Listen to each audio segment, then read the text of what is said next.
What's up? What's up? Happy What's going on, broski? Happy Memorial Day, my friend.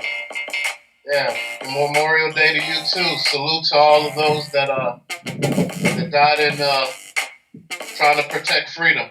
Appreciate you worldwide. Absolutely, absolutely. Now, I didn't want to do a show today for Rich TV Live. I thought, let's do some real talk because it's a holiday today. The markets are closed in America. And even though I'm Canadian, when the markets close in America, the markets are closed for me. I'm just saying.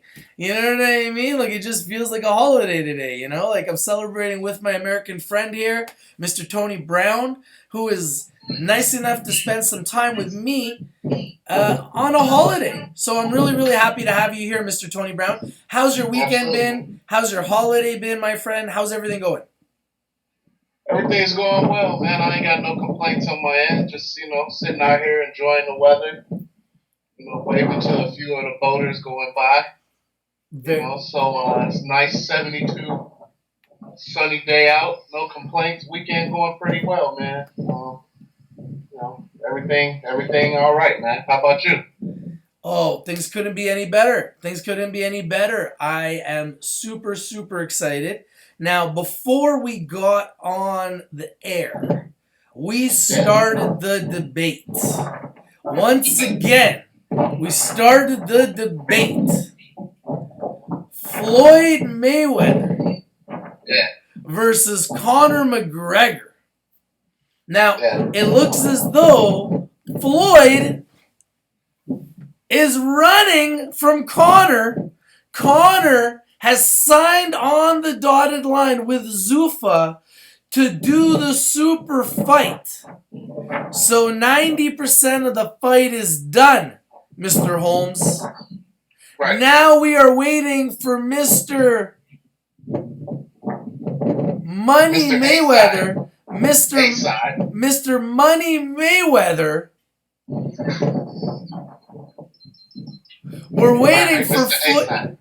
We're waiting for Floyd. I'm going to run all day from Conor Mayweather. Hey, I'm just saying, man. I think we know what's going to happen. Listen, man, it's not about Floyd running. Floyd's never run from anybody. I mean, the guy's 49-0. This is a business move. I mean, Conor's about to make 7 times more money than he's ever made in any MMA fighting match he's ever had in his career, for one. All right, so, Floyd, they want to give Floyd $100 million and be like, okay, bam, that's it. Floyd, like, nah, I made $100 million two and a half years ago. I believe I'm worth 150, 180. So that's where the negotiations pretty much stand at this point. Hey man, I say give him $500 million for the fight. You speaking from a fan's standpoint, from a fan's point of view. You just want to see the fight. You don't care what it costs to give either one of them, right? This is the biggest fight in history. This is the biggest prize fight in history. This is a 2-division champion in the UFC, Conor Mystic Mac McGregor, a man who puts people to sleep in 13 seconds. He put Jose Waldo, where's Waldo? He put him into retirement. He put him into early retirement, the champion, in 13 seconds. But yet nobody wants to give him a chance against a 43-year-old man who hasn't fought in years when Floyd is 2 inches shorter. Conor's 2 inches taller, got 2-inch reach advantage with his karate style. He's going to size him up with his left hand. And Mystic Mac focuses right on the chin and right on the temple. And when he lands, Floyd's going to feel it. Say Floyd go feel it, huh? Floyd's going to feel it. He said his fist is bigger than his head. Said my fist is bigger than his head. Size don't matter. Hey, well, I'm just telling you. I'm telling you what's going down. I'm telling you what the deal is. I'm telling you what he's saying. I'm telling you what's happening here, Mr. Holmes. This is what the deal is. This is what's going down. When this fight goes down, I'm telling you, I'm predicting. I may be one of the only ones predicting this. Conor is going to shock the world. Yeah. By beating Floyd Mayweather. Conor will shock the world. Conor has... Everybody that stepped in the ring with Conor has disregarded Conor. Everybody said that he was built up by the UFC. And every single person that he's put in front of him has gone to sleep. With the exception of Nate Diaz. Who you just can't put to sleep. Hasn't Conor lost before? He has, yes. Conor's given up. He has. Would you give up? Would you give up? How many times has Floyd hit the ground? Would you give up if a human being that's a black belt in jiu-jitsu had you choked and was putting you to sleep? How many times has Floyd hit the pavement, or not the pavement, the canvas, in all the boxing rounds he's been in his career? How many times has he hit the Five ground? times. 5 times. Isn't that number remarkable? 5 times. Mr. Holmes. Mr. Holmes. Mr. I don't Holmes. even think it's 5. I mean, unless you go way back to when he was a kid, 15, 16 years old. Mr. Holmes, we're having a lot of issues hearing you with the wind. Yeah? See, now it's better. I don't know what was going on there. Oh, it's just the way it is off this water, man. It picks up. I'm not really moving the laptop. It's just sitting here. Well, let's okay, so you think that Conor has no chance of knocking Floyd out? Now you talk about Floyd's stance, right? How he uses the shoulder. He fights with the shoulder roll. The shoulder roll. Okay.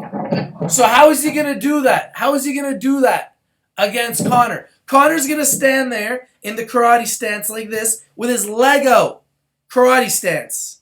How is Floyd even getting into his radius without getting smashed with that left hand? Repeatedly, over and over. Every time he tries to come into that space, he's going to get smashed with that left hand. Conor's going to size him up. Floyd don't do that. Floyd is a defensive boxer. He's a counter puncher. Well, if Conor is playing defense and Floyd is playing defense, won't it just be a boring fight? Won't it just be a few punches for the whole fight? Yeah. People are paying to see Conor beat Floyd. People are paying to take that opportunity and that chance to see Conor throw one Hail Mary that connects and just knock him into another galaxy. That's what people are paying to see, right? You would say? Well, I think people think that there's a very good chance that I think a lot of people think there's a very good chance that Conor can win. People aren't paying their money to see Floyd just knock him upside the head for 12 rounds and every now and then Conor get in a nice lucky punch. Wouldn't you say people would be disappointed to see that? I think Conor's going to hurt him. I think I've been watching a lot of Floyd's fights. I think Conor's going to have a plan to go after his body.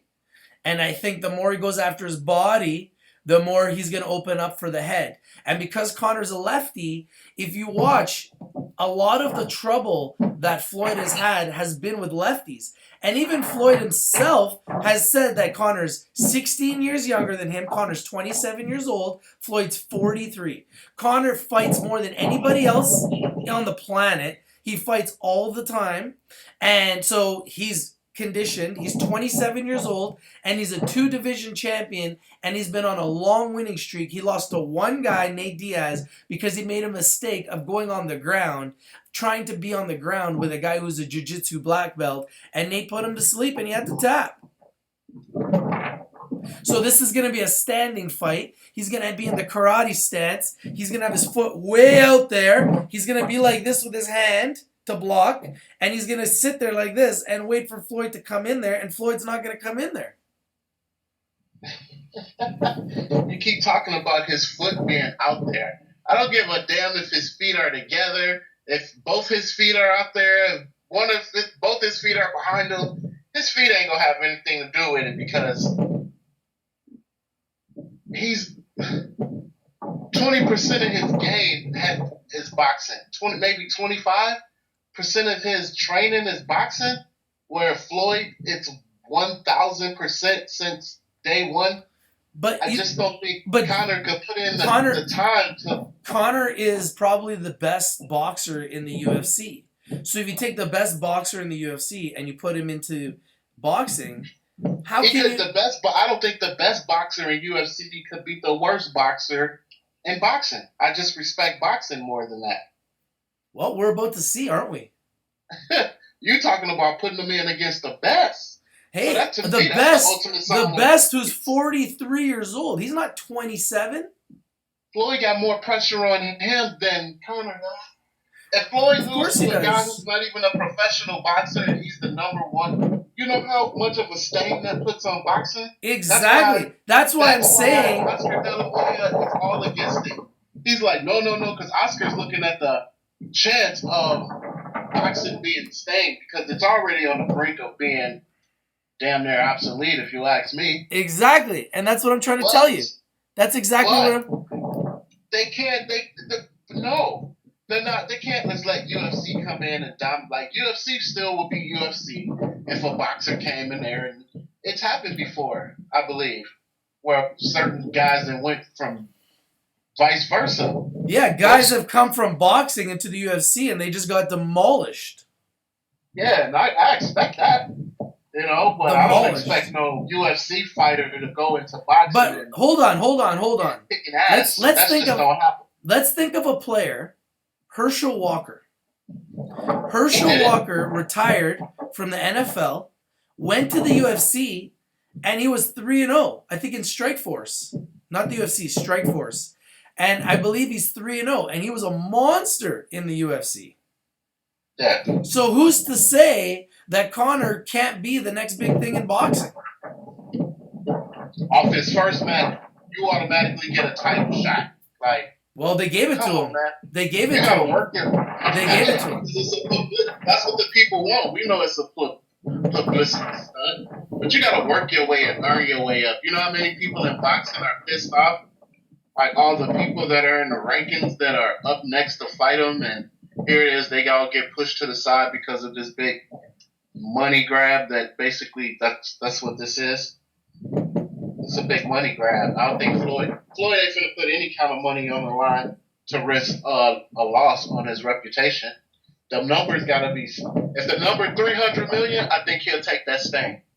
Well, I'm telling you, he's going to take the stain, but they're sitting there negotiating right now really, really hard.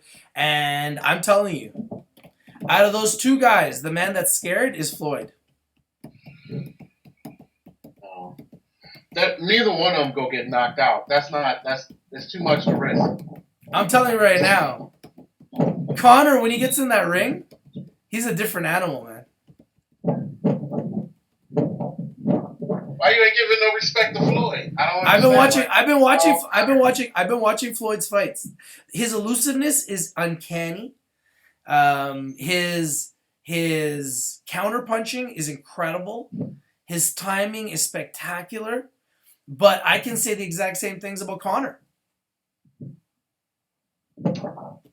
So I think Conor's the younger man. I think Conor's got the longer reach, and Conor's got bigger fights. Conor's got more power. So he's the younger man with bigger reach, with longer power, with more power. And don't it does more damage with a UFC glove than it would a boxing glove? Don't you think a UFC fighting glove gives you more damage than a boxing glove? I think that if Conor works on his body, then it'll open up his head. And Conor said, he goes, my feast is bigger than his heat. Okay, but what I'm saying is, can a UFC glove, a punch to the head with a UFC glove, do more damage than a boxing glove, right? Of course. You can't judge. To me, that this power talk of how powerful he is ain't. To me, that goes out the window because you're not even fighting with the same type of glove that you're used to. And then you're being put on the stage with the all-time best. To me, that's not even fair to Conor. But Conor wants that money. He like, I don't give a damn. Conor called out. Conor is the best promoter of our generation. He called out. He called out Mayweather. He made this fight happen. He said there's nobody in the UFC that can make me the kind of money that I can make fighting Floyd. So I want Floyd. Exactly, for the money. If the money was the same, you think he would give a damn about fighting Floyd? I think Conor thinks if the money was the same kind of money that he was making in the UFC, do you think he would be putting this much time and effort into fighting Floyd? No. It's all about the money. Of course it's all about the money. He's a fighter. He fights for the money. He's a prize fighter. He fights for the money. So why not fight for the biggest fight in history? If he was halfway through $100 million UFC contract. He's already worth like $40 million. $50 million. So he was going to be worth $100 million anyways. He just fast forwarded his ability to get enormously wealthy. No, because if he wanted to be enormously wealthy, his team and his strategist would have took a different approach to his professional career. He would have took the boxing route because he would have made more money. He would have made more money quicker if he felt like he could come straight to the top and knock the best person out of the world. If he felt that way, he would have easily went up the ranks, made more money in boxing, and took that career. But he took an MMA career because I do feel like he is one of the best and utilizing his whole entire body. Can't nobody mess with him. But just minimizing him to just throwing his hands where he can't throw no elbows, no combination of backhand, none of that. I think you minimize who he is, and he ain't perfected that one style of just fighting where he's ready to go in against Floyd. Do I think he could take out a couple of people in the rankings or something? Yeah, he probably can get lucky. But, man, you can't. Honestly, I just I don't see how Floyd wins this fight. I don't see how Floyd wins this fight. You don't think Floyd elusive enough and skilled enough to work around Conor? Oh, I think he's elusive enough. I think he's skilled enough. I think he's fast. What we're gonna see. I think that Conor is fast, and a lot of people think Conor's slow. I think Conor's fast, and everybody that has fought Conor after every fight has come out saying, "Wow, he's a lot faster than I thought." Is he faster than Pacquiao? He might be faster than Pacquiao. Is the fastest that Floyd's ever seen, you think? He might be faster than Floyd thinks. That's what I'm trying to say. No. What I'm saying is do you think he's the fastest of anything Floyd has ever seen? He might be, yes. Yeah. The fastest that Floyd has ever laid his eyes on. Yeah, I think he's as long as Floyd been in the game. 27 years old with freakish punching power. Yeah, I think I would put Conor up there with anybody at 155 pounds in the world. Conor's in the ring. Conor's hand speed though, like hand speed. Yeah, he's got hand speed, man. Like, how can you say that Conor doesn't have hand speed? Conor's got crazy hand speed, for sure. I gotta see him punch the bag. Well, I think if you see him punch the bag, you'll see he's got some really good hand speed, but not just hand speed. I gotta see it not just hand speed, but he's got punching power too. It's his footwork that will not be comparable. What? You know what? Be honest. You preached for Manny Pacquiao, and you thought that Manny Pacquiao really is. That's because you sound like the Manny Pacquiao people that thought. I've been watching all the videos of everybody that's fought Floyd, and the only guys that really put any pressure on him were lefties, and Conor's a lefty. The other issues he had were with bigger guys that wanted to get into like a real punching fest, and in those situations, he always kind of struggled a little bit. So like if he got into like the corner with guys, so I think that if he gets into the corner with Conor, Conor's best shot is to go after the body and just beat him up with punches. Because Conor's not going to have the footwork. You think this the UFC? You want it to be? So what you're saying is the only way he's going to win is if he could just rough him up and brawl him up, like no, just kind of get him into a corner and take it to his body. And they just stand there and go shot for shot? He's not going to be able. He's not going to be able to hit him in the head. I've been watching all of his videos. His head is very small and he's very elusive. So guys that try to go after his head, they can't get any punches on him. But when you go after his body's available. Because like you said, he uses his shoulder to protect his head. He fights like this. And then he counter punches. So you can get him in the corner. So if you get him in the corner, you can hit that shoulder and you can hit the body and you can get a lot of punches to the body, I believe. I believe that's your best shot. I believe that's Conor's best shot. Just watching the videos. Or obviously if he gets overconfident and Conor is able to hit his head. But he's got a very small head. And I don't know if Conor's going to be able to hit it. He hides it very well. He like turtles it within his shoulders. And he hides it very well with his punching stance. Watching all of his videos. And he's extremely elusive. He's extremely elusive with his head movement. He's the best elusive fighter we ever seen. And he uses that shoulder extremely well. It blocks his head all the time. He's always using his shoulders and he's blocking his head like this. Him and Muhammad Ali we've seen. I would compare Muhammad Ali to that. I've never seen two other fighters who could master. I don't know. Like I've seen other fighters try to fight like that and it don't work for them. Now, let me ask you a question. Let's change gears for a bit. What do you think is going on right now in the stock market? The stock market has been at all-time highs.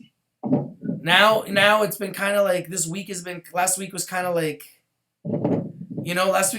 up and down. Today the stock market in Canada is kind of like up and down. What do you think's going on in the market? What do you think's going to happen with the market this week, Mr. Holmes? Well, it looked like marijuana stocks are back on the rise a little bit. I was looking to jump in the ETF, but I needed to see it. Not to go off in a tangent, but I needed to see HMLSF, HMMJ over there in Canada. Well, you know the market's open in Canada right now, right? Today? No, I didn't. Yeah, the market's open in Canada. So yeah. HMMJ is actually down 1.7%. It actually opened up at 988, and then it immediately came all the way down to 959. It's currently at 963. The marijuana stocks are pretty much as a whole down today. Oh, wow. They were up Friday, weren't they? Yeah, Aurora Cannabis is at 254. That's good. I got in at 249. Happy with that. Now, did I see something about Aurora being halted for a little bit? What was up with that? They opened up a facility in Montreal. So that's going to be really good for the company. And, company's going big, man. Company's going huge. Sorry for the wind, man. It's a little windy out here. Yeah, like maybe if it gets really windy, you can just mute your microphone. Try that. Do you see that? No, but like when I'm talking, maybe try to mute your microphone, and then if it gets really windy, because then I won't hear it. Do you see the microphone on Skype? The microphone button? Nah, it's hard for me to even see my screen because I'm getting the glare. It's so funny. That's okay. That's all good, man. It's all good. So the marijuana stocks kind of like they're up and down today. Nothing big, nothing crazy happening. It's like when America's asleep and America's market is closed. It's almost like Canada's closed. You know what I mean? It's not the same. So the markets are not the same. There's still not the same action. There's not the same price movement. But, I believe this week's going to be interesting. Now, for me, I'm very heavily interested right now in Bitcoin. Okay? So I was going to bring that up to you. I got into GBTC. I got into BTSC this week. Last week, sorry. So now, in addition to that, I'm getting set up with my Bitcoin accounts. So we are going to be one of the premier places to talk Bitcoin, okay? And I believe Bitcoin is the future, and Bitcoin may become the next world currency. What do you think? What do you think about that? I agree with that 1,000% from what I've been understanding of it from the last couple of weeks. I dove in a little bit with trying to get a good understanding of what it is. And it's the Millenials, right? That's basically saying, hey, we taking over, and this is how we're taking over. And this thing didn't hit the ground running. I just hope it continues in the right direction because it can make a lot of us wealthy real quick. And I just hope it's successful. Well, all I can tell you is that there is a lot of millionaires being created overnight because of Bitcoin. If you had $5 worth of Bitcoin 7 years ago, your $5 today would be worth $4.4 million. Yes, that's very true. So more millionaires are being created right now today because of Bitcoin, because of those little coins.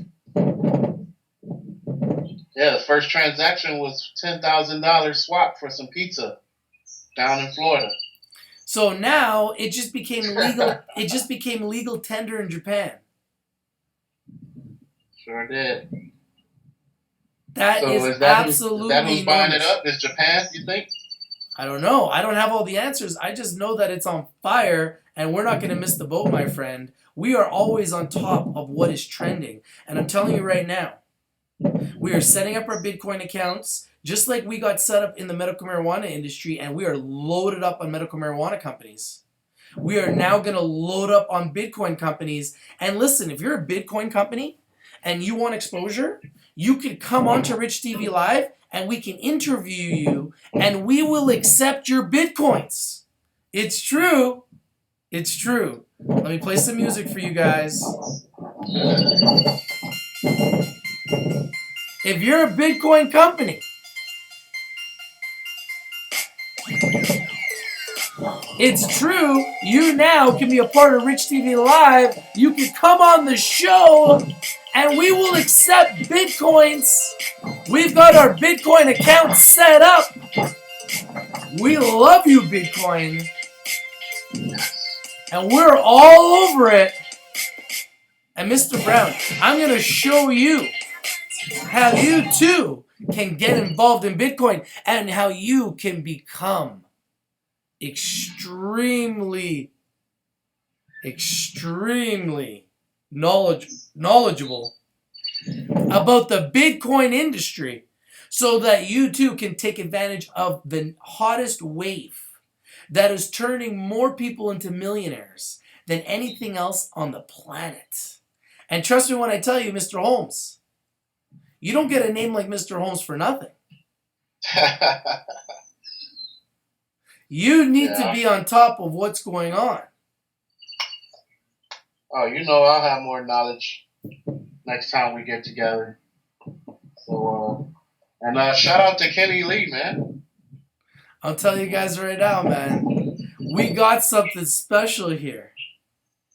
We got something special here. And this Bitcoin, wow. Boy, oh boy. Yeah, it was a interesting week last week. People think that Bitcoin ride was interesting. People think that they know what's going on with Bitcoin, but they do not know what's going on with Bitcoin. There's a whole world that's being created. What do you think is going to do this week? Tony, what if I told you, you ready for this? What if I told you that there are guys watching our show right now that have their own Bitcoin company. We are right now negotiating for them to come on our show to pay us in Bitcoin.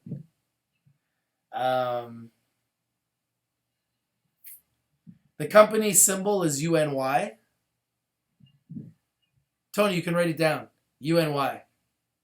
Oh, I got it. And since we've been talking about it within our group, the stock has gone from 2 cents, and I believe today it's at 6.5, 7 cents. I don't know. It's gone up quite tremendously. So, needless to say, that the guys behind UNY, they watch Rich TV Live. Now listen, guys. We'd love to have you guys on our show. We'd love to be able to bring you guys some exposure. We already are advertising UNY on www.richtvlive.com. It's true. It is true. And it's incredible. We have a whole new world of penny stocks in the Bitcoin industry. And the same guys, Tony, would you believe it, that own UNY, they've got 7 other new Bitcoin companies that they're going to be introducing. Oh, damn. Oh, damn. Oh, damn. It's true. And can you believe, Mr. Holmes, can you believe they're watching our show probably right now? And they want to be part of the team. They want us to all be a team, huh? Well, we're gonna start by buying the stock. But UNY, if you guys would like to come on the show and tell your story and let everybody in the world know why they should be buying your cryptocurrency, you could come on to Rich TV Live. We can work out a deal. We will accept Bitcoin.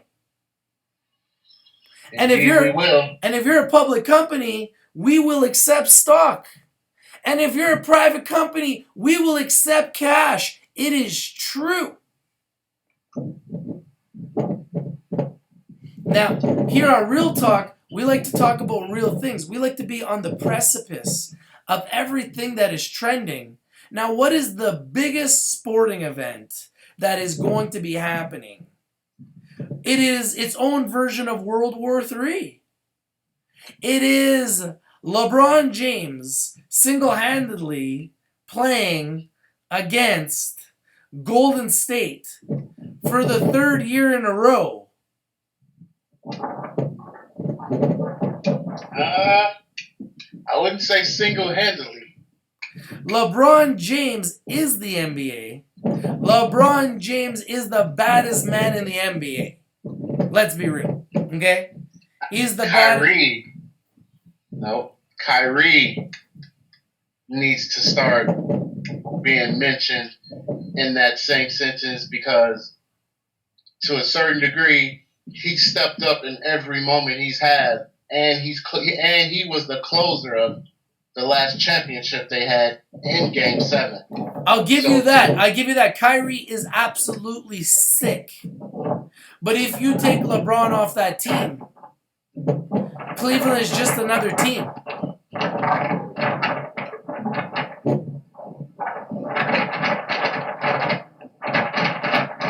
The gods agree. They have spoken. The gods agree. They have spoken. Look at the wind, Tony. I still think they can get to the Eastern Conference Final. I think they can still get to the finals. Come on, There's no bro. way they can't come. So who's up? If you take LeBron off Cleveland, right? LeBron's off Cleveland. He's not on any team. Who's the best team in the Eastern Conference? The best team in the Eastern Conference? Mm-hmm. Boston. Boston's better than Cleveland with Cleveland without LeBron still? Boston can beat them if they had no LeBron? Probably. Wow. Probably. I think Washington may be a better chance than Boston. Washington? Yeah. Well, hey, listen, man. Everybody's entitled to their opinion, right? Boston beat Washington. Yeah. So how can you say that how can you say that Washington has a better chance of beating Cleveland without LeBron than Boston when Boston beat Washington? That doesn't make any sense. Wasn't that game 7? Did they go to 7 games? Yeah, it went to 7 games, but Boston beat them in 7 games. I mean, yeah, I don't put so. I mean, that was one game. The one team just showed up and the other one didn't. But in the longevity of things, I'm not taking Boston as. And Isaiah Thomas won't be on Boston next year anyway, so it won't. So I think that just like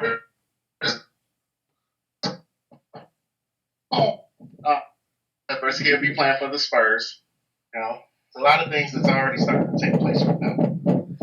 Mr. Holmes, the wind is just too much, man. It's crazy. It's blowing against me back here. It's picking up pretty hard because the sun's starting to go down. Yeah, I don't know, man. How long have we been doing the show?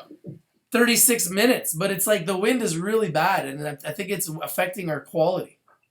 Well, let's do this. Let's do part 2. We'll keep it short. We'll do part 2 tonight after the hockey game, game 1. I don't want to do a part 2. I don't want to do a part 2. All right. Can you just move to another place, where we can have a little bit more of a discussion without all the wind? Well, my computer is bootleg. If I unplug it, the power's gonna shut down. So I have to shut down the power. Yeah, if you want to maintain till I reset back. Yeah, you go, and I'll continue the discussion. You go, get reset. I'll continue the discussion because the sound quality, the wind is just too much. Yeah, it's weird, like not being able to see your face. It's like out here. I think the views are spectacular. I love it. I just think that the wind is a little bit too much for us. All right, I'll see you guys in 5:10. Peace. Okay. All right, guys, that is.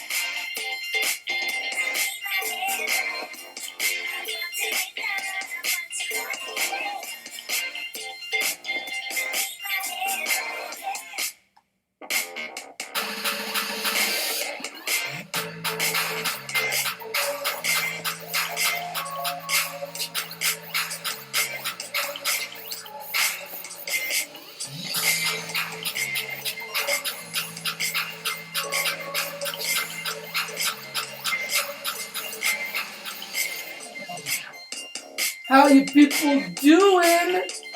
What is going on, party people? Now, Mr. Brownn will be back. In the meantime, let's take a look at the markets in Canada, shall we? Would you like to do that?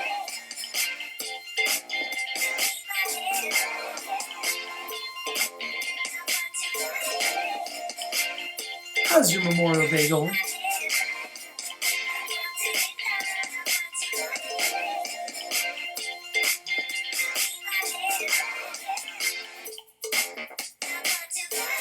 HMMJ down 1.7%. Traded 45,000 shares. Ooh, yeah. Look at this. It started at $9.80, came all the way down. And now it's climbing back up. Come on, HMMJ. What is this nonsense?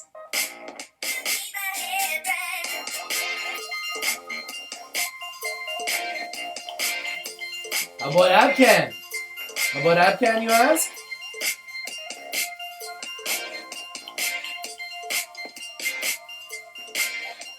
Abcan as well, in the red. Do you guys see the trend here? Do you see the trend? It's a Monday. 219,000 shares. It's pretty weak for Abcam. It's because America is closed today.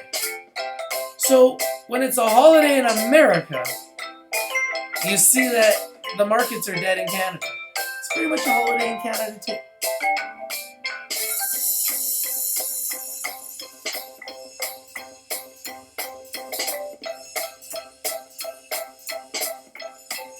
Aurora Cannabis, ACB. They had some huge news out. Now it's up 1.6% for all of those snipers. Now I got in at 249, starting to climb from that price. Really love Aurora Cannabis, ACB. What do you guys think? Do you like ACB? Because I love me some ACB. Now my question to you is, what do you think about ACB? Is it a winner? Does it make you think of chicken dinner maybe? Maybe even some turkey?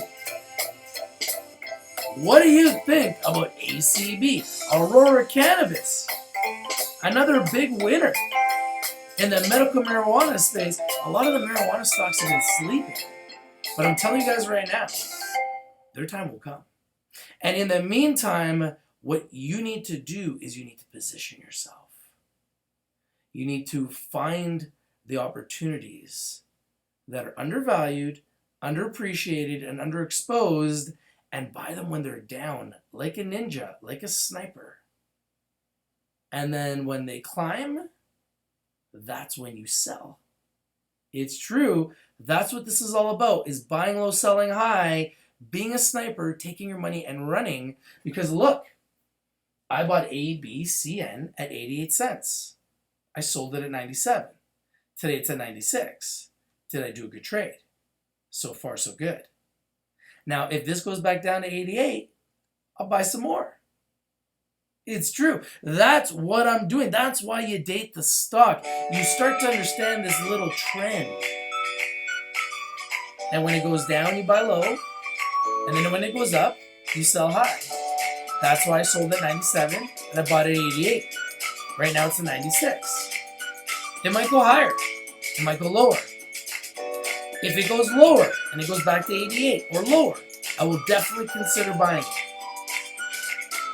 So that's kind of how I want to position myself with all the securities that I'm dating. Now remember, I am not a perfect trader. I am not a perfect trader, people, at all.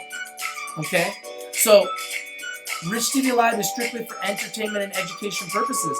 But there's a reason why I always say, you need to date the stock. You need to know its patterns. You need to know its tendencies. You need to know how it's trading so that you can get a better idea of what it's doing and kind of get to know what the bottom is before it happens. And if you can predict what the bottom is, well, that's how you start getting really good at trading.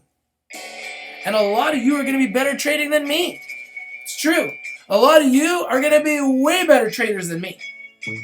Okay? But if we can all get good at identifying the bottom, positioning ourselves in good companies, we're going to win.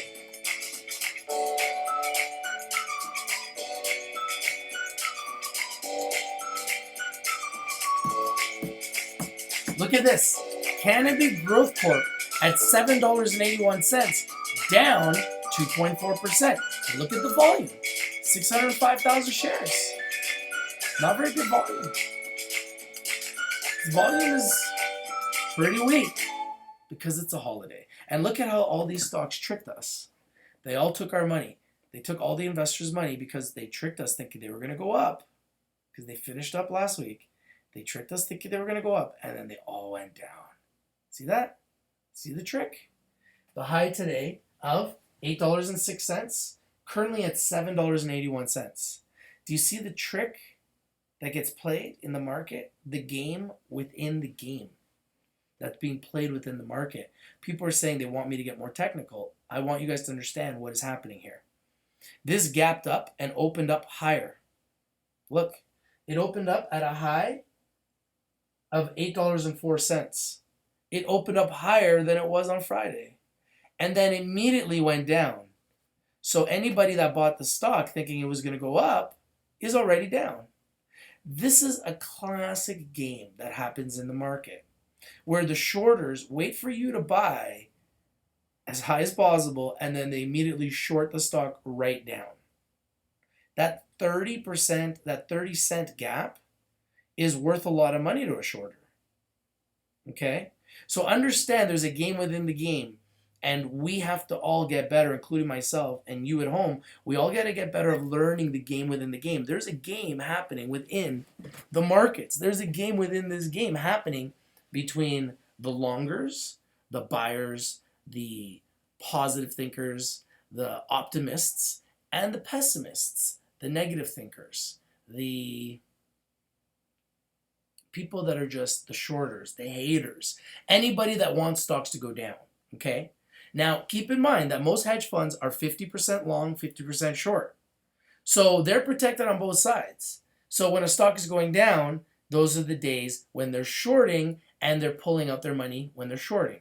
When a stock's going up, those are the days that they're selling their long positions. So most hedge funds are protected on both sides so that if there's a crash in the market either way, they're kind of protected. It's kind of like insurance. That's how most large hedge funds are protected. They're like a 50% long, 50% short on both sides of the stock. I know, it's kind of weird. You also could lose a lot of money in trading fees when you're doing that. So they have their own strategy of how they work and how they operate. And that's why these big moves happen in the market. And you guys got to learn to play the game within the game and be a sniper and learn to position yourself accordingly. Now, if I'm buying this stock, I'm thinking this might be a good price. But you got to look at the chart. This is just a one-day chart. You got to look at a 3-month chart and look at how it's traded over the last 3 months to determine whether or not you think it's going to be a winner or loser. You can't just guess. Because when you guess, that's how you make mistakes. And that's how you lose money. We don't want to lose money. We don't want to make mistakes. We want to teach you guys to be perfect traders here on Rich TV Live. I make a lot of mistakes. I take a lot of risks. I make a lot of emotional decisions as a trader. Sometimes that works for me. Sometimes it doesn't. So I just want to make sure with you people at home that you understand that stocks are extremely risky, that Bitcoin is extremely risky, and we are going to be heavily involved in all of it. And we're going to be bringing you different Bitcoin companies, different stocks, and different penny stocks. Some of them are going to be more risky than others. The bigger board stocks and the bigger board Bitcoin companies are more secure long-term investments because they're bigger and they've got more money behind them, so they're safer. Whereas the smaller penny stocks and the smaller Bitcoin opportunities are more risky. So there's going to be highs and there's going to be lows in them. There's going to be peaks and valleys. There's going to be ups and there's going to be downs. That's okay. We want you to understand that as long as we can get in early and we can position ourselves in a lot of these different opportunities and we can be the first to get into a lot of these opportunities, we will be able to monetize. And as long as we're able to monetize and take advantage of some of these opportunities, I promise you, we're going to be bringing you guys life-changing opportunities. We already have, and we will continue to. That is kind of our modus operandi here on Rich TV Live. And because it's a holiday today, we wanted to have a little bit more of a relaxed show today. Oh, there's Mr. Holmes himself.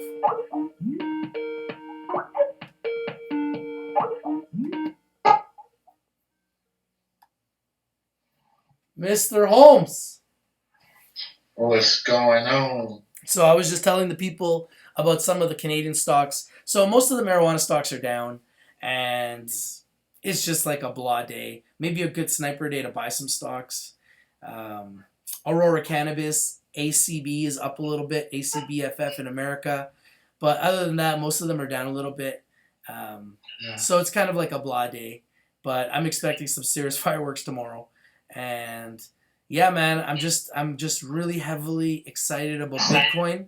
I'm very excited about the future of Bitcoin. I'm excited about our future in Bitcoin, and I'm excited about what we're going to be able to do, man. And I just want to bring the people the most exciting opportunities on the planet, and I want to bring people the best, safest opportunities on the planet because I want the people that are involved with our community protecting their money, and I want to bring you guys the best. There's a lot of different Bitcoin opportunities out there that we've been finding, and I think a lot of them could be Ponzi schemes. I think a lot of them could be very risky. I think a lot of them could be very dangerous. I do not want to get my money, your money, or anybody's money involved in anything like that. I want to be involved in the biggest and the best companies out there on the planet that exist. That is kind of what our modus operandi is. So we're going to move slow and methodical, but I can assure you, we're getting in. And if you're a private company that needs exposure, if you're a public company that needs exposure, if you're a Bitcoin company that needs exposure, we here at Rich TV Live, we want to be the platform to bring you to the people. And we think that this is a great place where the average person can become a millionaire overnight. And we're not afraid to show the people how they can do that. All they got to do is download the app, go to the website, join our community, and we would be glad to help you. And we're going in a different direction, Tony. Our app is going to be upgraded. It's going to get better. We have TV producers that are watching our show now. So we have a lot of different things that are happening. We're going in a lot of different directions. And when that happens, you get a lot of haters. What do you think about that? Well, you know what they say. If you ain't got no haters, man, you ain't popping. So you gotta have haters. So for sure.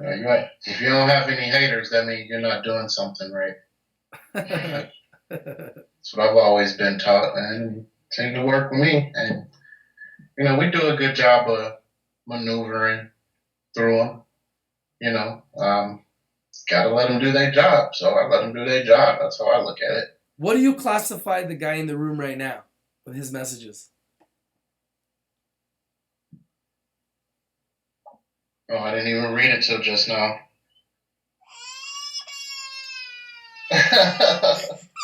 Brian Kane. I just want to make sure that, Brian, do you have something that you're complaining about, buddy?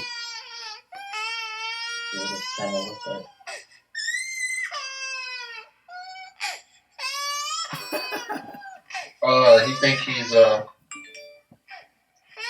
daily growth of knob stock investor.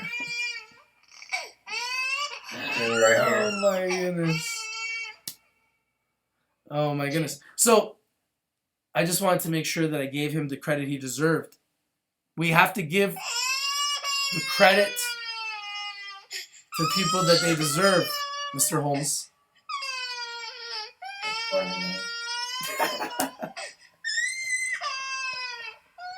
Oh my goodness. So what's up, Mr. Holmes? Who do you think's gonna win? Let's do it right now. Who's the winner? Not Tiger Woods. Yeah, we know that. Break it. Tiger Woods got a DUI. Tiger Woods got a DUI today. He all over SportsCenter, man, with a mugshot looking like he's about 55. I'm like, man, dude just need to ride off in the sunset. He got billions, man. Just ride off, man. Man, that's crazy, man. To me, I be feeling like they not in control. Like right now, like let it go. You ain't got nothing else to prove, man. But you ain't in control, Well, I'll tell you right now. Tiger Woods, he's one of those guys that is like, he's come from the top. And now it doesn't matter how much money he has. His reputation is so tarnished that there's nothing he can do to fix it. That guy, like you said, he needs to just run off into the sunset, and he just needs to do something else. He just needs to move on, go buy an island, and just do his thing, man. Just get out of the news, man. What, like, you're a billionaire. Take a cab, man. Call Uber, okay? Call Uber. Yeah, man. Could you Uber it? The attention. Could the you attention Uber it? Is more. Man, could you Uber it, Tiger? Could you Uber it? You know what I mean? Yeah. Come on, Tiger. Could you Uber it? So, you know what I mean? Like, for me, it's like, I just can't understand what's up, man. Like, you know, I don't know. Tiger Woods, he got a DUI this morning, for anyone who doesn't know. And, you know, it's all over the news, like Mr. Holmes is saying. And I just feel sorry for the guy, you know? He cheated on his wife. It became world news. He looked like the biggest dirtbag on the planet. Did something that everybody that's rich and everybody, for the most part, that's a celebrity does. And got caught for it and got dragged in the mud for it. And, you know, it's pretty disgusting, you know? And, you know, who knows why they chose to do this to him. You know, my bet is maybe he just wasn't in with the elite. Who knows? But at the end of the day, you know, this guy is just... And at the same time, he kind of did it to himself, because if he was playing well, you know, none of this negative stuff will be coming out about him. Well, that's what I'm saying. He's not playing with the elite, you know what I mean? Like, something must be up, you know, because the elite have the way of covering these things up, sweeping them under the rug. But when you're Tiger Woods, you know, maybe he's not in with the right crowd. I don't know. I don't know what's going on behind the scenes, Mr. Holmes. You know, all I know is he's put himself in a lot of trouble here. And man, you know, when you're at that level of superstardom, any little thing you do, any little mistake you make, it becomes breaking news. Tiger Woods got a DUI. Surprise, surprise. Cheater is now also drinking and driving. Yeah, and I wonder how long they, like, kept him at the station or kept him behind, you know, locked up. You know, if it was more than just a mugshot, you know, because... Now, let's change gears for a second, okay? Who is your finals champion? For what? For the finals, bro. For what else? The NBA finals? Hell yeah. I mean, I hate to say it. Hey, yeah. Who's your finals champion? I want it to be LeBron, but I don't think they go get past Golden State this year. Whoa. Yeah. Rewind it. I know. It's Rewind. Now, from the beginning of the year, from the beginning of our show, what have I been saying? And what have you been saying? What have we been saying? We've been on opposite sides of that. What did I say from the beginning? You've been riding with Cleveland. Yeah, and I said that Cleveland Golden State was going to be the final from the beginning. Did I not say that? Before the playoffs started, yeah. Yeah. Okay, well. Here we are. Do I get some recognition for that? For calling that? Absolutely. Okay. Oh, yeah. And did you not say that San Antonio had a chance to beat Golden State? I said they had a chance, yeah. And I told you they had no chance, right? Remember? Yeah, it was very clear. We can rewind the tape. We can rewind the tapes. No, we didn't anticipate people getting hurt like... Whoa. Hurt or not hurt? Hurt or not hurt? They got their ass swept. So, Golden State, Cleveland, I called that from the beginning of the year. I didn't disagree. Okay. But then other people, even the travel freak, was trying to say San Antonio had a shot. And I said that nobody had a shot. Golden State, Cleveland was the finals. It was already determined. Here we are. Surprise, surprise. As Rich Tradamus. Once again, I called it. Just want to say, you can rewind the tapes. San Antonio didn't have a chance with Kawhi Leonard. No. Do you understand what they were doing to...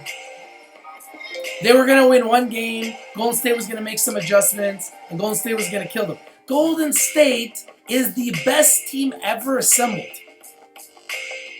It's got... So LeBron's going to beat them. Yeah. That's why. Why? That is how they lift LeBron, my friend. That's how they lift him to be the next one out of the ashes to take on the GOAT, the greatest of all time, Mr. Michael Jordan. How else is he going to take down the best player ever than taking down the best team ever single-handedly? And what is he going to do? He's going to lead the playoffs, and I'm going to call it again. He's going to lead it in points, rebounds, steals, assists, blocks, shooting percentage. Book it. You heard it here first. He's going to lead in all those categories in the playoffs. Just like he did last year. Oh, you mean just for this year? He's going to lead in the NBA Finals. He's going to lead the series in every single statistical category, and then they're going to say that now he is the greatest of all time. They're going to crown the king with his crown yet again. He'll win his 4th championship. He will be chasing the ghost of Michael. He's already passed him with the most points ever in NBA history. He's beating him in every single statistical category. LeBron's going to play for another 8 years. At least another 5. Like, LeBron's 32. He's going to play until he's 40. At this level. Yeah. And nobody could stop him because he's just a physical specimen. So he's like a point guard with the body of a power forward. He's a physical specimen. And there's nobody in the NBA that can beat him. They had to take Kevin Durant, top 3 player in the NBA, Steph Curry, top 3 player in the NBA, and then you put LeBron, the number 1 player in the NBA, and then you take the number 2 and the number 3 guy, put them on the same team, and then you got Thompson, who's probably a top 10 player in the NBA, and then you got Green, another top 10 player in the NBA, and you put them all on one team to go try to beat LeBron, and then you throw Kyrie, top 10 player in the NBA, with LeBron, and then you throw Love, top 50 player in the NBA, you throw him in with LeBron. You got the 2 best players the 2 best teams in the NBA going head to head. Don't forget one of the top 5 3-point shooters of all time, Kyle Korver.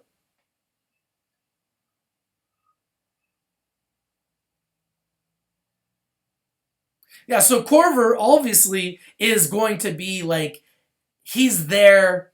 Korver is their Thompson. So let's just say they wash. But Thompson's a way better defender, obviously. So LeBron gets swept. What that does to his legacy? LeBron gets swept? Where do you see... That doesn't even cross your mind, does it? Why do you think LeBron gets swept when Cleveland just lost 1 game in the entire playoffs to get to the finals? How many did Golden State lose? 1. How many did Golden State lose? None. And Cleveland lost 1. And Cleveland lost 1. And Cleveland lost 1. So Golden State lost none, and Cleveland lost 1. And you assume the records. You assume that Golden State is just going to sweep Cleveland? That ain't what I said. I just wanted to know how you would react. And I said, if that was to happen, what does that do to LeBron's legacy? Just a hypothetical. I think LeBron's legacy is that he is one of the greatest players of all time, and he lost to the most stacked team of all time. That's it? I think the NBA sucks now because of what they've done. I think Golden State stacking up their team, I think Durant going to Golden State is embarrassing to the sport. And I think LeBron stacking up his team to try to beat Golden State has destroyed the NBA. Because nobody else can beat these 2 teams. So the NBA is just a farce. As far as I'm concerned, the NBA is a farce. And it's two teams that will be playing against each other every year for the next 5 years, if they can keep their cores together. I think Milwaukee and Philadelphia 76ers got something to say about that. No, bro. You're smoking something. I don't know what you're smoking, but whatever you're smoking, get me some of that shit, because there's no shot that Philadelphia is beating Cleveland anytime in a long time. And do you understand who they have on their team, bro, that you didn't even get to see play yet? Bro. Just like what? Embiid? It's a process. Embiid? It's a process there. Embiid? Joe was part of it. We didn't know he was one of the top 5 centers in the NBA. Listen, man. Listen. I'm telling you right now, the NBA has destroyed the game. They've allowed two teams. It's like the La Liga in Spain. They got two super teams, Barcelona and Real Madrid. Where my main man, Real Madrid, Cristiano Ronaldo, just won the La Liga for Real Madrid and went on a run for the ages and scored 14 goals in the last 9 games to win the La Liga, to steal the crown. And those two teams are the super teams. And it's the same thing. They got all the best soccer players in the world on either Real Madrid or Barcelona, and they've destroyed the La Liga. They've made it a farce. It's won by two teams. How does the NBA prevent that from happening? Especially when a guy becomes a free agent and he's willing to take less money because he wants to put himself in a easier winning situation than if he was to take more money and not put himself in an easier situation. How does the NBA fix that? Boy, you're asking me to solve some big problems, man. You can't. So it's what it is it's the players taking control of their own rights, and they're trying to change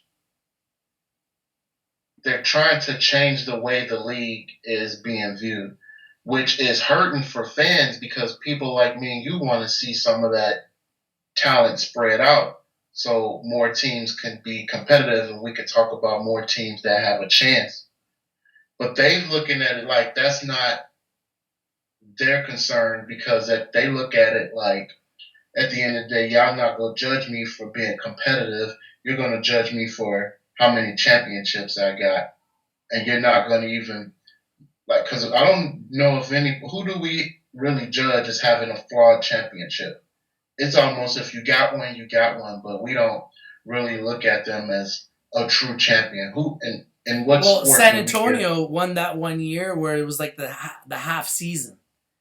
Any sport where there's like a half season, you give them the asterisk. You give them an asterisk. It was like 60 games or something like that. Yeah, it's like a half season, and then you got to give them that one. You got to give them the asterisk. And the same thing in baseball when they went on a baseball strike, and that was the year the Montreal Expos lost the chance of being the best team on basebole, and they lost the season actually.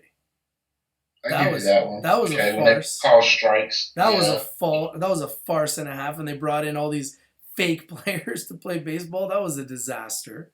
And then remember when the NFL brought in the backup referees? Oh, that was a nightmare. Ooh, yeah, there was that one game, that the Green Bay Seattle game. It was that game. That just such a farce. The guy caught the touchdown over the guy, and then they called it a catch where he caught the touchdown over the defender, even though the defender. That was a catch. That was a catch. That was against Green Bay, so therefore, that was a catch. Yeah, right. Yeah. Bear down, baby. That was a catch. How is that a catch?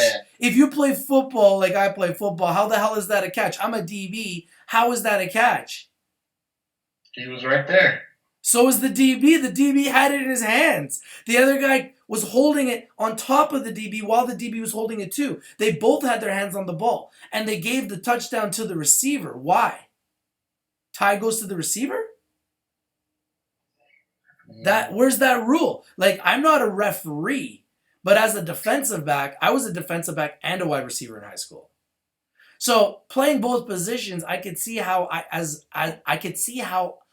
a receiver I would want the touchdown, but I wouldn't really feel like it's a touchdown.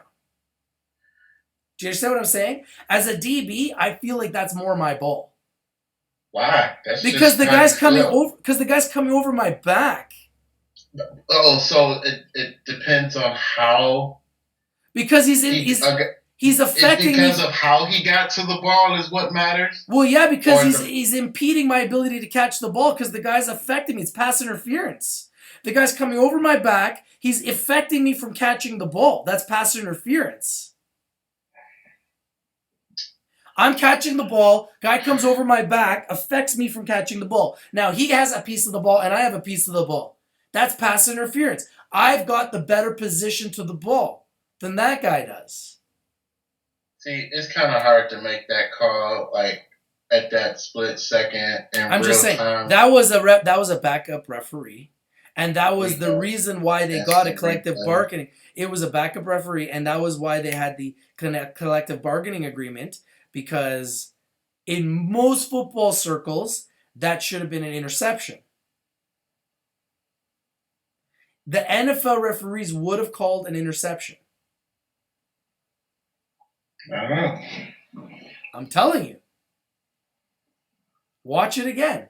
Watch it again.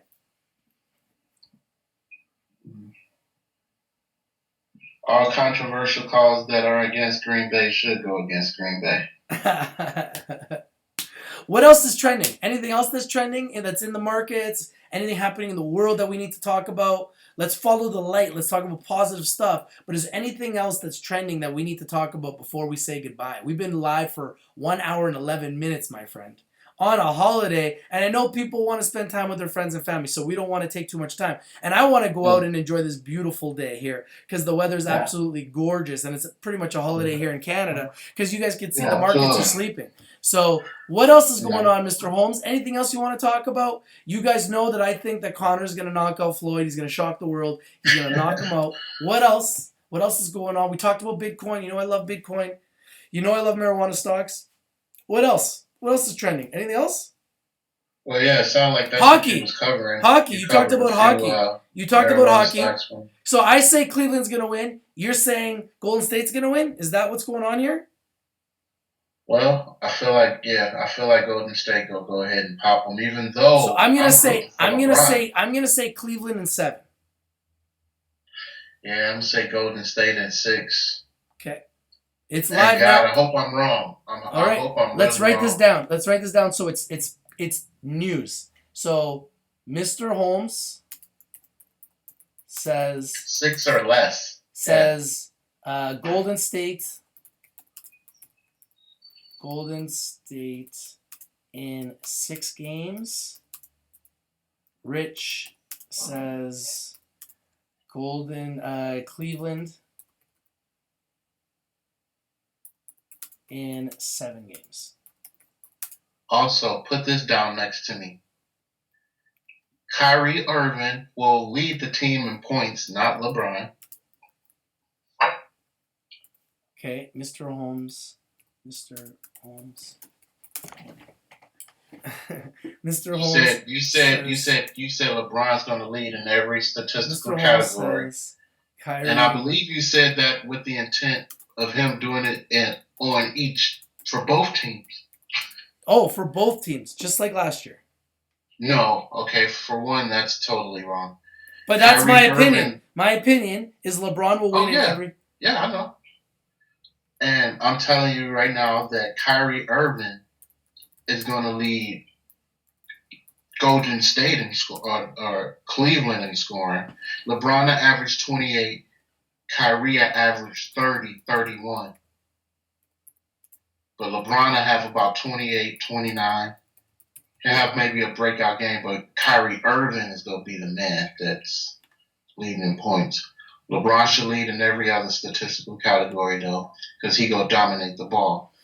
Well, I just think LeBron is been waiting for this, and this is what he's been rested for. And I think that Durant has proven to be a choke artist in his career. And he's proven it over and over and over again. And I don't think he will hit the big shots. I think that Korver and I think Kyrie and I think Love even will hit some big shots in the series. And I think LeBron will dominate in every single statistical category. And he will find a way to lead in every single statistical category in this series. Because overall, LeBron is the best player in the NBA. So he's going to show that in the series. Whereas you're going to see Durant will have some good games. Curry will have some good games. But the problem that ultimately will plague Golden State will be the fact that they just have too many stars on one team. They don't play like a team. Right. You say Durant is a choke artist, right? Yes. He didn't come there to take the last shot of the game. That's the problem. No. They didn't have a guy to hit the last shot of the game last year. They choked. For 5 minutes, they didn't hit a freaking shot, bro. And you know what Golden and I feel like I'm playing devil's advocate because I'm not a Golden State fan like that to be trying to talk positive because I hope Cleveland sweep them. But all Golden State needed last year was a Harrison Barnes 2.0. And guess who they got to replace? Guess who that Harrison Barnes is 2.0 is? Kevin Durant. I see Kevin Durant. That was all they needed. I see Kevin Durant choking the same way that the same way that Barnes choked. Curry the man. Yeah, but Barnes choked. Barnes this far, but Curry's still the man. Barnes choked last year, man, and so did Curry. And I just see it happening again.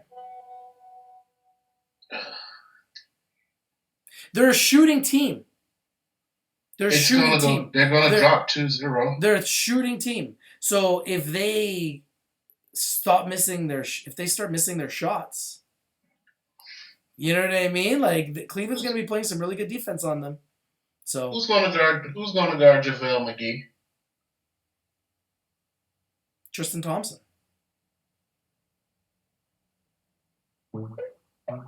Okay, so therefore, who's going to guard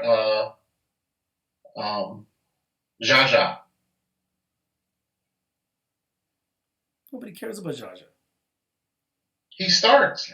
Jaja's garbage. But what about JaVale McGee, though? You're worried about JaVale McGee and Jaja Pachulia. Yeah, they get 10 rebounds a game. A piece if you leave them in there long enough. Sure. Everybody knows that, you know what I mean? Like, Cleveland, the way you beat them is you pound them inside. You have to. But Golden State doesn't want to play that way. Golden State wants to shoot from the outside. So that plays into Cleveland's hands. Cleveland shoot from the outside a lot, too, now. I know they do. Because they want to play that game with Golden State. They want to be able to play that game with Golden State. They want to say, hey, look, we got Korver, too.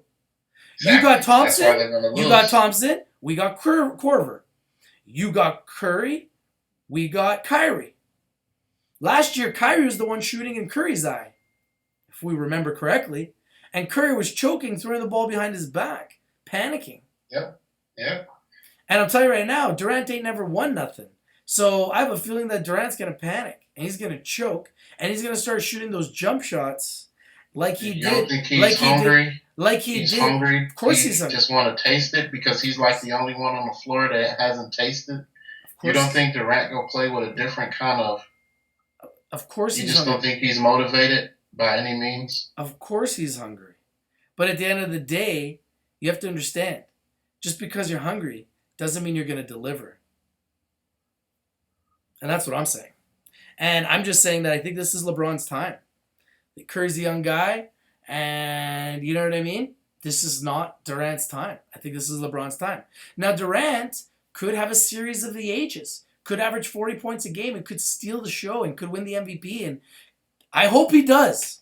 I just don't see it happening. Why? No, what do you mean you hope he does? What? Because I don't. Just to feel good, just because you feel like he deserves it, happy story, that type of thing? Yeah, okay, for sure. Fine, whatever. For sure. You know, a guy to win his first? Of course I'd like to see it. Like, fine. I'm not. See, a lot of people think I love LeBron and stuff. I just respect LeBron, and I realize that this entire era of NBA basketball, it is LeBron's era. Let's be honest. He's been in the finals 7 years in a row. I mean, when's the last time he wasn't in the finals? Oh, I'm with you. It's his era. But at the same time, let me tell you what I don't like. LeBron is the Tom. He ain't past Kobe yet to even be talking about Michael. No, I never said he was past Kobe yet, but he still got a long time. He's in his prime right now. Remember, how many championships did Michael have when he was 32?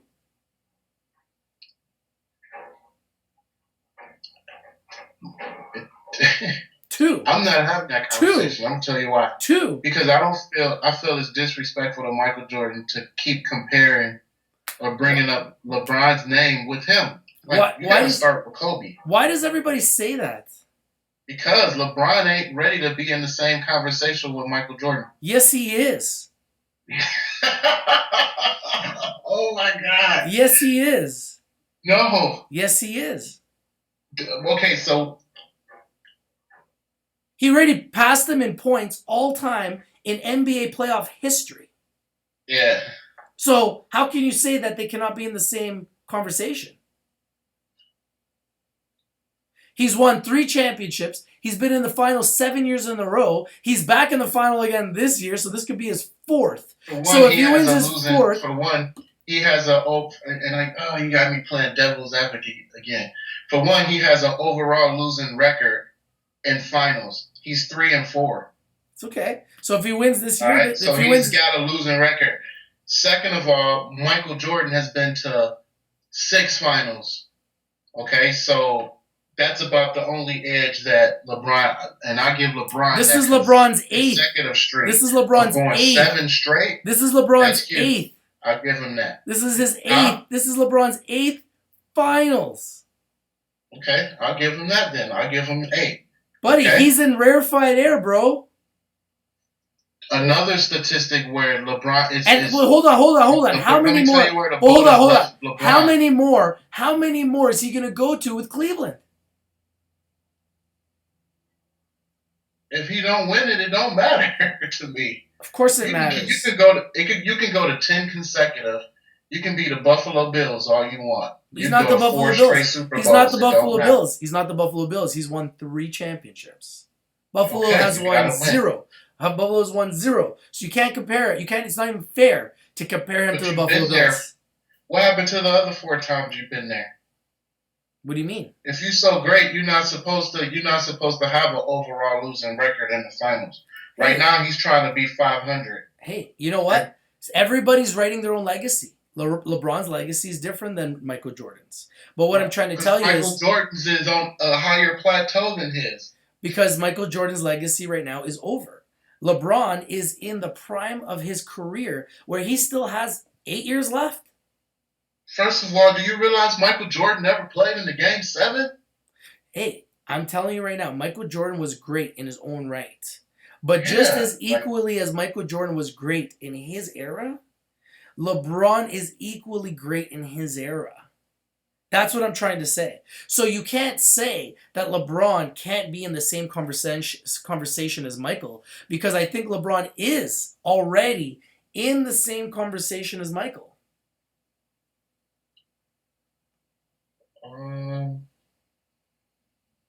First of all, let's talk about the comparisons. Let's start, okay? First of all, LeBron wears number 23. Right? Please. And he can't you got somebody you gotta talk Kobe. You gotta talk to me. Kobe gets so disrespected. Hey, I love Kobe. I love Kobe. Kobe's got 5. I don't. Kobe's got 5. I'm not even Kobe's got 5. Kobe's got 5. And I put Kobe in the same breath as Michael too. I love Kobe. I think Kobe is in the same conversation, but he's a level lower than Michael. So is LeBron. He is. But right now, LeBron he is. If that's the case, LeBron is level 3. Well, Kobe level 2. When you say that? For sure, because Kobe has 5 and LeBron has 3. So for sure he's not better than Kobe. I'm not saying he's better than Kobe. I'm not even going by the number. No, I'm not going by the number of championships. I'll tell you what I got in my head. No, but I am. Because Shaquille what I'm saying... Shaquille O'Neal carried him for 3. What I'm saying, I don't know about carried him. But what I'm saying is because until Shaquille got to play with Kobe, Shaquille never won anything. Until he started playing with Kobe. Shaquille was the finals MVP all 3 years. They did that. I understand that. Because he needed the finisher. Because he cannot shoot free throws. So he was not good enough in Orlando to do it on his own. So he had to partner. Batman needed Robin Hood. Batman needed Robin. So Batman, being Shaq, partnered with Robin and Kobe, and they were the dynamic duo. Who was Robert Horry then? Robert Horry's called Corver.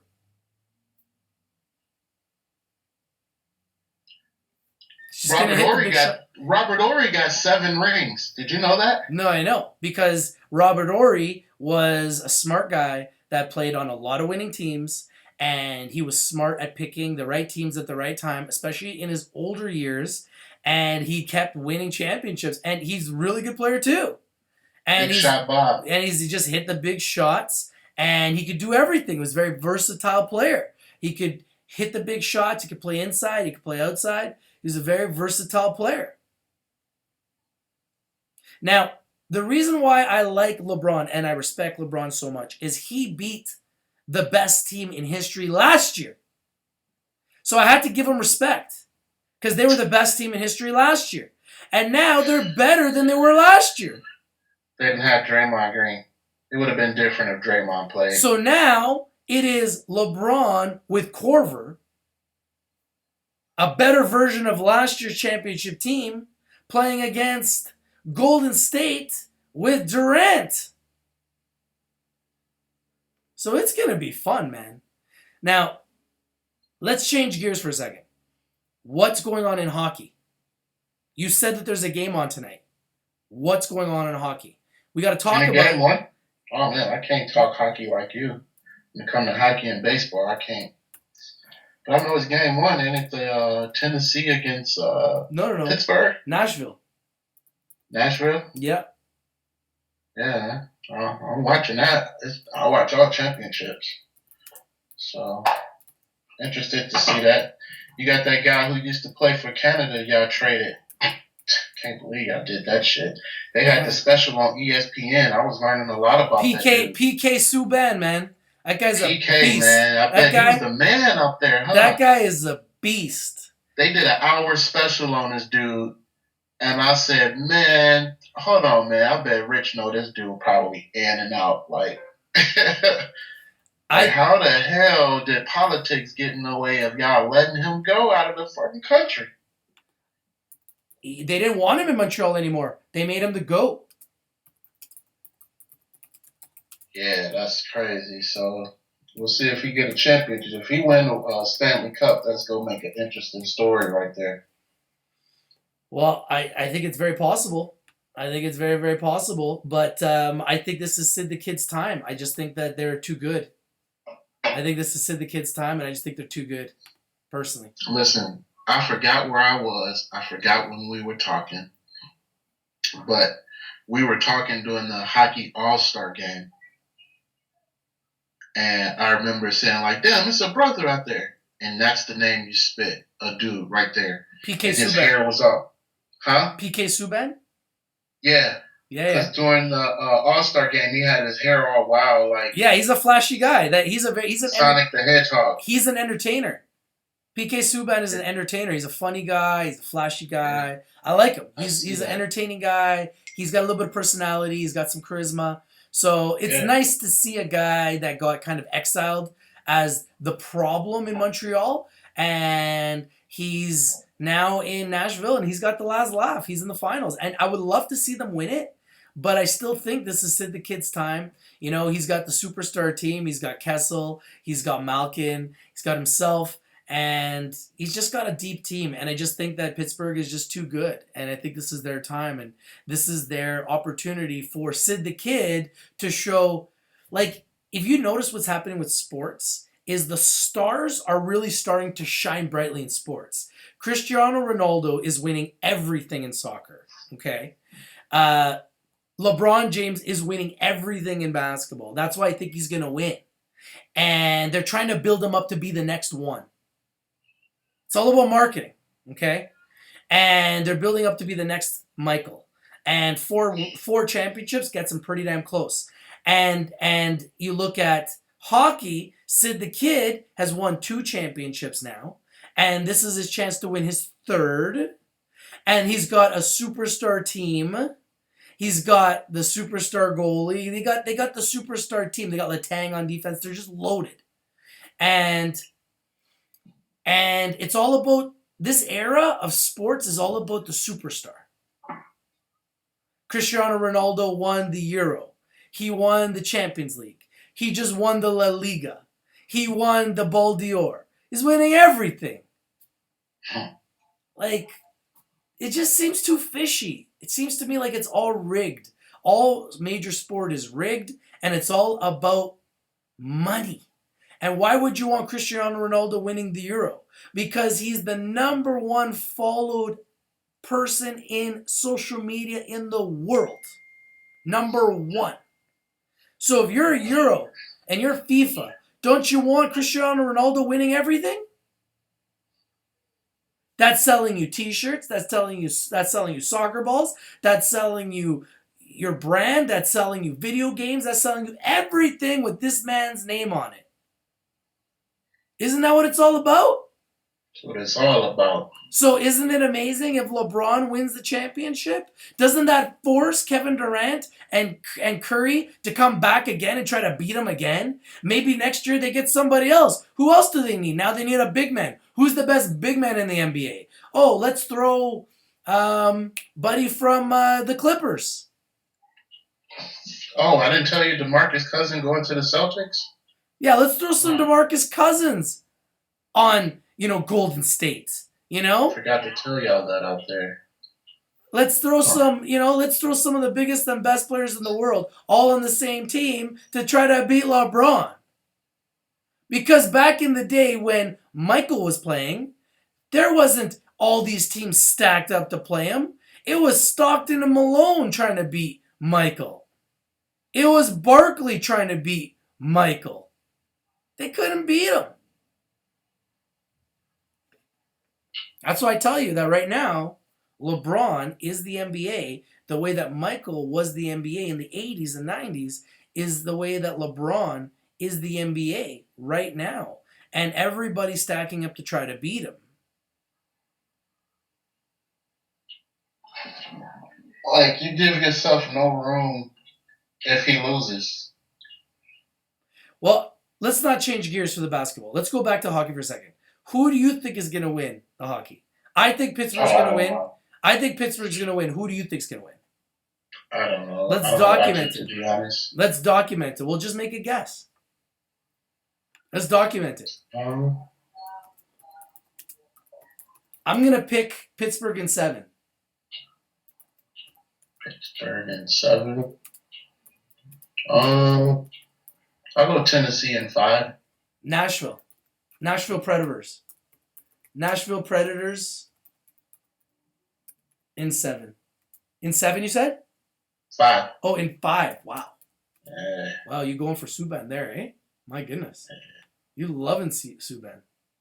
Well, from what I saw, it didn't look like nobody in the league could stop him. This is the thing. I'm not saying LeBron is better than Michael now, yet. I'm saying that LeBron has the chance to eclipse him, and I'm saying that nobody is giving him that chance. Nobody's giving him the ability to eclipse him. Nobody's giving him a chance to be better than him. And what I'm saying is, why can't he have the chance? If he goes and wins 7 championships in a row, yep, and he finishes with 10, Can you not say that he's better than Michael?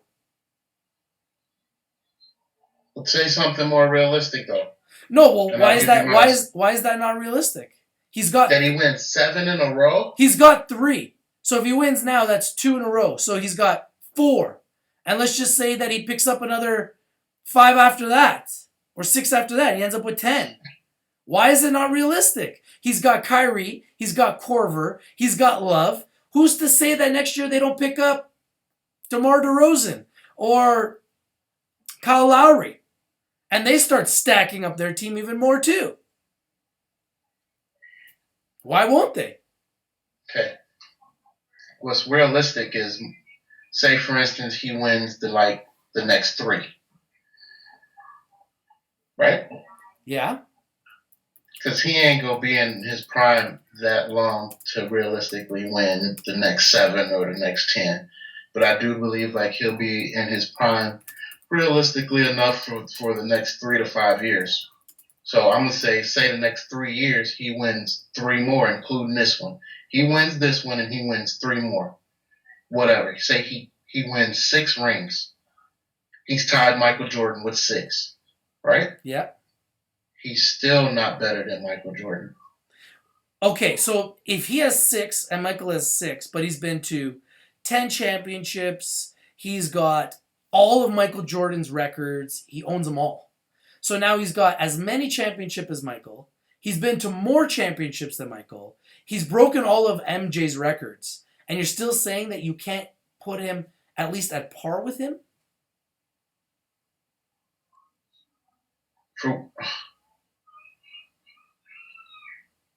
For one, it took him more effort. It's taken him more effort. So? But the accomplishments are even greater. Because you understand, he's going to beat all of Michael Jordan's records. All of his points records. He should. His playoff records. He's played more time than Michael Jordan. He should. Good for him, which also goes to... He should beat Michael Jordan. Michael Jordan even skipped 2 years to play baseball. Exactly. And came back and did the same thing. Which goes to show how much more great LeBron is. Because he was actually focused on the game more than Michael. Which means he gave more to the game than Michael.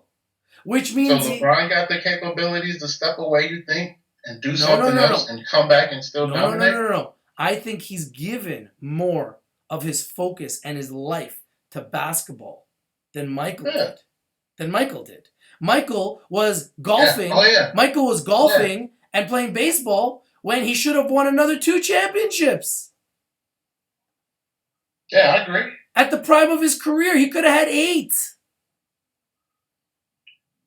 He left, played baseball for 2 years, came back and won 3 more championships. That's why he's so great. That's why everyone thinks he's so great. He could have had 2 more. But LeBron is more committed to the game. LeBron loves the game more than Michael. LeBron lives the NBA. He is the NBA. He epitomizes the NBA. There's other players that feel that way. That don't have nothing to do with their greatness. That don't take away from the next person that's not as great as whomever. I just think that LeBron respects the game more than Michael. So? And LeBron is chasing Michael's ghost. And because Michael doesn't respect LeBron, it's pissing LeBron off, motivating LeBron to want to beat him so much that Michael might be the driving factor to motivate LeBron to actually beat him. When he should be worried about beating Kobe. He should be trying to worry about passing Kobe instead of getting to Michael first. But do you get what I'm saying? Do you get what I'm saying? Yeah. LeBron is being fueled by Michael saying, he ain't as good as me. He can't beat. But do you get what he's doing to LeBron? He's making it an obsession. And that obsession, that drive, is turning him into a monster. And to turn him into a monster last year in the playoffs, where he proved to me that he could do something that I didn't think he could do. You're right. So that's why I'm saying that Michael Jordan is driving LeBron. LeBron is publicly saying, I'm chasing your ghost, Michael. I wear your number. I wear your shoes. You know, I'm all about MJ. You know what I mean? I'm all about MJ, and I want to be the next MJ. And then Michael is saying, you ain't the next MJ. There's only one MJ. And LeBron's saying, no. I'm chasing you, and I'm going to catch you, Michael. And Michael's saying, no, come, there ain't no other MJ, LeBron. There ain't no next MJ. There's just me, yo. And LeBron is like, yo, who are you, man? LeBron's getting angry. You can see it in him. It doesn't matter because LeBron don't understand what Michael and a lot of LeBron lovers don't understand what people try to explain why Michael Jordan can't be touched. He's in a different atmosphere. I don't know, man. Like it doesn't matter how much you climb and how much you drive and how much you win and all this. First of all, you got blemishes in your record. That negative motivation is an extremely powerful tool. And I just feel like... Listen. Hold on. Okay, so... I gotta get myself a freezy. It's hot. It's getting hot. It's getting hot, Tony. Hold on. Man. Get myself a freezy, bro. For you 5 people watching, it doesn't make any sense. It doesn't make any sense. And I'm like the biggest LeBron lover, but I do understand there's a line that you can't cross. There's a barrier that's been put in place where you can't lose any finals game if you even want to start to be compared to Michael Jordan. You can't lose a final series. Put it like that. If you lost a final series, you can't be in the conversation with Michael Jordan. If you okay, and then you say, okay, yeah, let's throw that out the window. If you don't have every finals MVP that you're part of winning a championship of, you throw that person out the window. You can't because Michael Jordan. So that's why Kobe's gone because Shaq got 3 of those when he only got 2. You know? So it all depends on how you look at it. I think Michael is negatively motivating LeBron, and it's making LeBron better. He's making LeBron better by negatively motivating LeBron. And if he was smart, and if he really doesn't want anybody to beat his legacy, the best thing to say is say, yeah, I think you guys are great. I think you guys are fantastic. I'm not the one to make that decision. I would let the fans decide. Right? Wouldn't that be the smart thing to say? Because then LeBron would sit there and say, oh man, this guy respects me. I love MJ. He respects me. Instead, he's got this huge chip on his shoulder. Like, this guy don't respect me, yo. Because Curry is climbing the ladder faster than LeBron. How? Curry lost last year. So that's not true. As far as, like, he's climbing the ladder faster as far as statistics. Single statistics. Only thing LeBron got more than him is blocks. Curry probably there more steals. Curry's probably there on assists. And Curry kind of get about 6 or 7 rebounds too. LeBron got 2 or 3, 4 more rebounds than him, of course. Bigger, stronger, he get in there. But Curry got him in other things like field goal percentage, all that other stuff. You're telling me if you want to start a team, you pick Curry over LeBron? No. Okay, thank you. That's what I'm saying. You can't even... if you start a team today, who's the There's an eye test. Who's the one player? Who's the one player you pick if you start a team today? Oh, you go start with LeBron, somebody that can do it all. Exactly, right? Yeah. Who's the number 1 young player you pick? If you want to start a franchise with one young player. Take LeBron out. Who do you start a franchise with? I don't know, I'm just thinking about that. Who was the Rookie of the Year this year? Rookie of the Year? I don't know. That's a good question. I'd have to look into it a little bit more. I'd have to do a little more research. But if I don't have LeBron, I'm either starting with 3 people. I got 3 people. I'm starting with 3 guys too, but either Harden, Durant, or Curry. Those would be my 3. Or who?